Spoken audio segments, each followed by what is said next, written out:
Una actitud es una forma de respuesta a algo o a alguien relativamente permanente.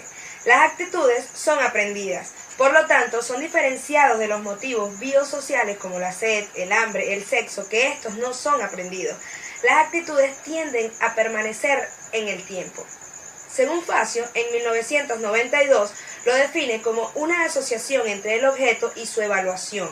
A este objeto lo llamó objeto actitudinal. Dice que siempre que hablamos de una actitud debemos tener en mente un objeto, ya sea material, colectivo o social, hacia donde referir dicha actitud. Alport señala que una actitud es una disposición neurológica y mental que se organiza a partir de una experiencia y ésta ejerce una influencia sobre las reacciones del individuo hacia el objeto. Facio, Roscoe y Ewaldsen lo describen como una evaluación del objeto actitudinal y la evaluación de dichos objetos. Judd lo define como evaluaciones duraderas de cualquier aspecto del mundo social que se almacenan en la memoria. Kimball Young define la actitud como una predisposición aprendida de tono afectivo, ya sea positivo o negativo, referente a una situación, una idea, una persona o un grupo de personas. Pero la idea más acertada la tiene Jeffers, donde dice que la actitud es una respuesta emocional y mental a las circunstancias de la vida. Para que exista una actitud dentro del componente cognoscitivo, es necesario que exista una representación cognoscitiva del objeto. Se ve como el conjunto de datos e información que sabe el sujeto acerca del objeto. La representación cognoscitiva es vaga cuando el afecto relacionado con el objeto tiende a ser poco intenso y errónea cuando afecta la intensidad del afecto. Dentro de este tenemos un componente afectivo. Aquí el sujeto puede experimentar distintas experiencias con el objeto. Estas pueden ser positivas o negativas, es decir, son las sensaciones y sentimientos que dicho objeto produce en el sujeto. Luego tenemos el componente conductual.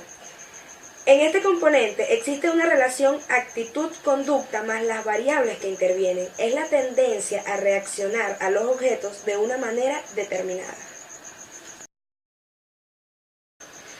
Para explicar las relaciones entre actitud y conducta, Fishbein y Abtsen desarrollan una teoría general del comportamiento que integra un grupo de variables que se encuentran relacionadas con la toma de decisiones. A esta se le llama teoría de la acción razonada. En los procesos cognitivos, emotivos, conductuales y sociales, las actitudes pueden tener funciones de conocimiento. En esta, las actitudes pueden actuar como esquemas o filtros cognitivos, dejándonos ver lo negativo o lo positivo según nuestros prejuicios. Pueden tener función de adaptación. Aquí nos permite adaptarnos o integrarnos en los grupos sociales tomando actitudes posiblemente parecidas a las características del grupo. También pueden tener funciones egodefensivas. Podemos desarrollar actitudes para defendernos ante determinados objetos, tomando actitud defensiva y amenazante para preservar el yo. Tienen funciones expresivas. Las actitudes nos permiten mostrar nuestra identidad, mostrar qué somos y cómo somos. A esto se le define como valor. ¿Listo? Se pueden distinguir dos tipos de teorías sobre la formación de las actitudes. Por un lado tenemos la teoría del aprendizaje. Esta teoría se basa en que al aprender recibimos nuevos conocimientos de los cuales intentamos desarrollar nuevas ideas, sentimientos, conductas asociadas a este aprendizaje. Y tenemos la teoría de la consistencia cognitiva.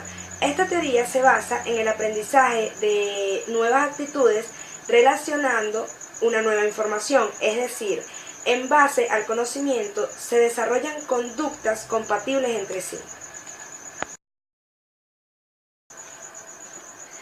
La persuasión se puede definir como aquella habilidad que permite convencer a alguien de algo, estimulándolo a actuar de tal o cual modo, aunque ese modo de actuar no haya sido la primera elección de la persona. Esta puede ser utilizada con fines negativos o positivos. es una forma de comunicación social que se basa en el convencimiento del emisor al receptor, mientras que la resistencia podría entenderse como la capacidad de no permitir el análisis del inconsciente. Esta resistencia depende de la psiquis y del estado de ánimo del individuo. El concepto de disonancia cognitiva en psicología hace referencia a la desarmonía interna del sistema de ideas, de creencias y de emociones que percibe una persona al mantener al mismo tiempo dos pensamientos que están en conflicto o por un comportamiento que entra en conflicto con sus creencias. Este concepto fue formulado por primera vez en 1975 por el psicólogo estadounidense Leon Festinger en la obra La teoría de la cognición disonante. Este plantea que al producirse una disonancia de manera muy notable, la persona se ve automáticamente motivada a generar ideas y actitudes que encajen entre sí, constituyendo una cierta coherencia interna. Teoría del equilibrio. Esta teoría procede del campo de la biología y fue extrapolada a la psicología por Hall. Según Hall, cuando el organismo sufre alguna carencia, surge alguna necesidad biológica y psicológica para satisfacerla. Los impulsos actúan buscando el equilibrio interno, buscando la satisfacción de esta necesidad. Si se alcanza esta, la tensión desaparece y el organismo vuelve a su etapa inicial. Hall distingue a estas teorías de necesidades biológicas como motivos primarios y a los psicológicos como motivos secundarios. La teoría de la congruencia, según Roger, lo define como que existe un estado de congruencia cuando las experiencias simbolizadas de una persona reflejan todas las experiencias reales del organismo. Cuando estas vivencias no se representan reales, hay una falta de correspondencia entre el yo como es percibido y el yo real.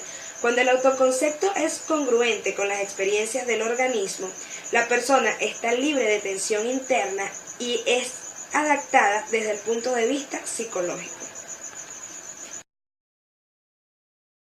La identidad es lo que nos permite reconocernos a nosotros mismos.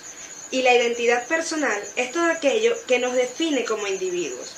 De hecho, tenemos conciencia porque tenemos memoria. Aunque estamos en un constante cambio físico y cognitivo, es evidente que en el proceso de transformación hay algo que se mantiene inalterable y es casi paradójico que aunque cambiemos, sigue la convicción de que somos la misma persona en todo momento. Por eso es necesario el autoconcepto, que no es más que lo que yo soy, es decir, las características que conciben mi ser, mi personalidad, mi forma de ver la vida y mis características personales. Según Burns, el componente cognitivo es el conjunto de percepciones, ideas u opiniones que el individuo tiene de sí mismo, ya sea falso, verdadero, objetivo o subjetivo. De esta manera juega un papel importante la autoestima, que no es más que todo aquello que pensamos y sentimos del conjunto de características que poseemos. La autoestima nos hace recrear una imagen de nosotros mismos según el juicio que tengamos de nuestra valía personal. Cooley desarrolla el concepto del yo reflejado y refiere que la identidad personal surge de la captación de uno mismo en el otro. Para May, la persona no solo surge de un contexto social, sino que en sí es una construcción social. La experimentación de la actitud del otro es lo que constituye la conciencia en sí. En esta teoría reflejan que el yo es la parte actuante, es la parte expresiva y espontánea en cada momento y representa la iniciación del acto, mientras que el mí es la incorporación de las otras actitudes hacia mí mismo. Cada persona tiene sexo, género e identidad de género. Estos son conceptos y aspectos de la sexualidad. Todos están relacionados con quién eres.